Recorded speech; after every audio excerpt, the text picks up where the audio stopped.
अलवर में डॉक्टर की लापरवाही से बच्ची की मौत का मामला सामने आया है। परिजनों के अनुसार किशनगढ़ बास के कुम्हार वाटी निवासी रामकिशन प्रजापति ने 14 सितंबर को गीतानंद शिशु जिला अस्पताल में अपनी बेटी को सांस लेने में तकलीफ होने के कारण अस्पताल में भर्ती करवाया था। डॉक्टरों ने अगले ही दिन बच्चे को स्वस्थ बताकर उसे छुट्टी भी दे दी। हालांकि घर पहुंचने के बाद नैना की तबीयत एक बार फिर बिगड़ गई और उसे दोबारा अस्पताल लाया गया, जहां उपचार के दौरान बच्ची ने दम तोड़ दिया। परिजनों ने डॉक्टरों पर लापरवाही का आरोप लगाते हुए कहा कि उनकी बच्ची पूरी तरह स्वस्थ नहीं थी, फिर क्यों उसे ऐसे में छुट्टी दे दी गई। बच्ची की मौत के बाद परिजनों ने अस्पताल में हंगामा भी किया। सूचना मिलते ही पुलिस भी मौके पर पहुंची और घटनास्थल पर पहुंचकर मामला भी शांत करवाया गया। परिजन बच्ची का शव का पोस्टमार्टम कराए बिना ही उसे घर ले गए और दोषी डॉक्टरों के खिलाफ कार्रवाई की वो मांग कर रहे हैं।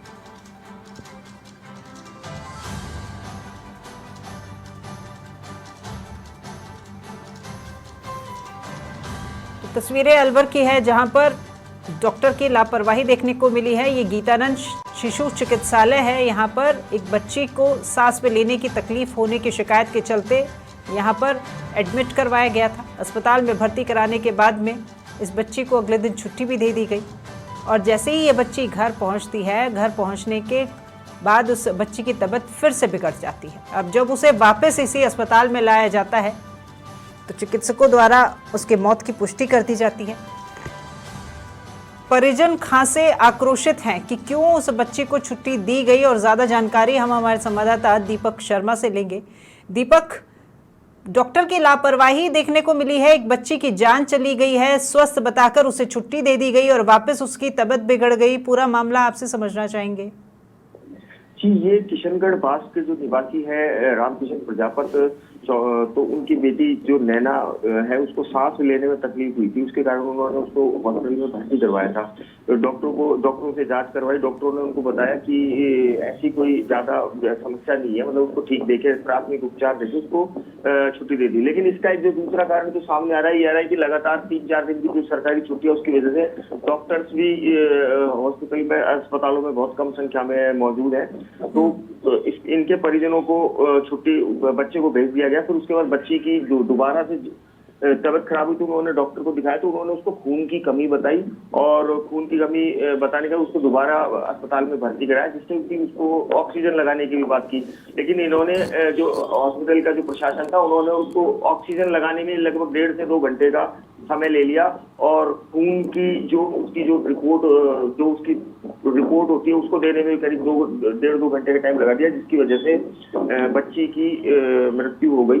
और उस सभी का जिम्मेदार जो बच्ची के परिजन है वो अस्पताल प्रशासन को ठहरा रहे। दीपक, ये जो टेस्ट करवाए गए बच्ची के, जब पहली बार उसे लाया गया क्या तब नहीं करवाए गए थे? जी, पहली बार जो था उस वक्त तो बच्ची की जांच वगैरह नहीं करवाई थी डॉक्टर्स ने, क्योंकि आजकल क्या है कि जो छुट्टी की वजह से जो अधिकतर डॉक्टर है वो छुट्टी पर है और बहुत लंबी। ठीक है दीपक, एक बार आपको मैं रोक रही हूँ बीच में, क्योंकि हमारे साथ में सीएमएचओ डॉक्टर योगेंद्र शर्मा जी साथ में जुड़े हुए हैं। नमस्कार डॉक्टर साहब।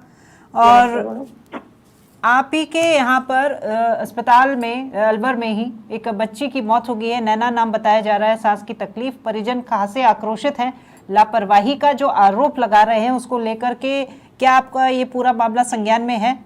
नहीं मैडम। आपको पता ही नहीं है? नहीं मैडम। सर, हम बता रहे हैं आपको, एक बच्ची है नैना, गीतानंद शिशु जिला अस्पताल में उस बच्ची को लाया गया था और सांस में तकलीफ बताई जा रही थी। फिर बच्ची को स्वस्थ कहकर छुट्टी दे दी गई। घर पहुंचने के कुछ समय बाद में बच्ची की तबीयत वापस बिगड़ गई। अब जब वो बच्ची यहाँ अस्पताल में वापस लाई गई तो उस वक्त उसके बाद उसका जांच करवाई और कहा कि खून की कमी और बच्ची की मौत हो गई है। अब खासे आक्रोशित है पूरे परिवार के लोग। आप क्या कहेंगे सर?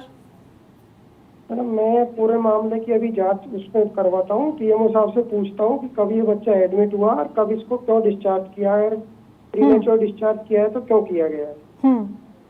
सर, उसकी पूरी डिटेल ले लेता हूँ। अगर आपके पास उसकी डिटेल मालूम मिल जाए तो मुझे व्हाट्सएप कर दो, मैं अभी डिटेल दे दूँ। सर, मोटी मोटी बात तो मैंने आपको बता ही दी है। परिजन जो है वो गुस्से में है, लापरवाही का आरोप लगा रहे हैं। हम आपसे ये जानना चाहते हैं, अगर किसी तरह की लापरवाही है किसी डॉक्टर की तरफ से तो क्या कोई कार्रवाई होगी क्या? बिल्कुल मैडम, कार्रवाई होगी। अगर डॉक्टर की लापरवाही है उसमें तो डॉक्टर के ऊपर जो भी नियमानुसार कार्रवाई होगी अवश्य होगी। ठीक है सर, हम ये आश्वासन रखें कि आपकी तरफ से अब ये पूरे मामले में संज्ञान लेकर के इस पर एक्शन लिया जाएगा। बिल्कुल मैडम, बिल्कुल। चलिए ठीक है योगेंद्र जी, शुक्रिया आपका हमारे साथ में जुड़ने के लिए। दीपक, सीएमएचओ साहब योगेंद्र जी जो कि हमारे साथ में जुड़े हुए थे, उनको पता ही नहीं था, हमने पूरा मामला उन्हें बताया है और अब वो कह रहे हैं कि इसके बारे में पूरी जानकारी जुटा करके अगर कोई गलती निकलती है डॉक्टर की तो कार्रवाई की जाएगी। जी, मैं आपको एक चीज से और अवगत कराना चाह रहा हूँ, एक न्यूज अपडेट और मैं आपको देना चाह रहा हूँ कि जिला अस्पताल में जो जिला अस्पताल है उसके अंदर कल रात को एक बुजुर्ग के साथ भी इसी तरह का एक घटनाक्रम हुआ है। उन बुजुर्ग को रात को उनकी तबीयत खराब हुई थी और अचानक से उनको सीने में दर्द की और सांस की तकलीफ हुई थी। उनको वहां पर एडमिट करने में करीब 1 से 1.5 घंटे का टाइम लग गया और उनको वहां पर ऑक्सीजन नहीं मिली। उसके बाद उनके जो बुजुर्ग हैं उनका नाम था उनके जो परिजन है सीताराम, उनके पिता है किशन लाल, उनको वो रात को घाटला के निवासी है। वो फेफड़ों की गंभीर समस्या के दौरान रात को अस्पताल लाया गया था और परिजनों का कहना है कि अस्पताल में ऑक्सीजन उपलब्ध नहीं होने के कारण उनकी स्थिति गंभीर हो गई। उन्होंने डॉक्टर और अस्पताल के स्टाफ से कई बार ऑक्सीजन की मांग की लेकिन उनको कोई रेस्पॉन्स नहीं दिया गया।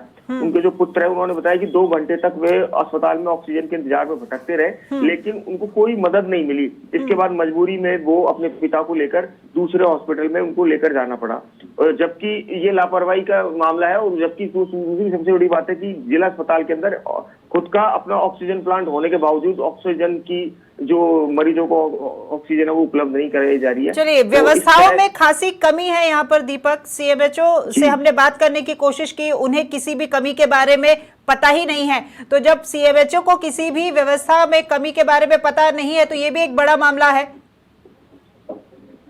जी, ये बड़ा मामला है। और दूसरा जो पीएमओ है राठौड़ जी, उनसे जब हमने इस मामले में बात करने की कोशिश की तो उन्होंने हमसे पल्ला झाड़ते हुए कहा कि उन्होंने अपने कर्मचारी से कहा कि वो मीटिंग में है।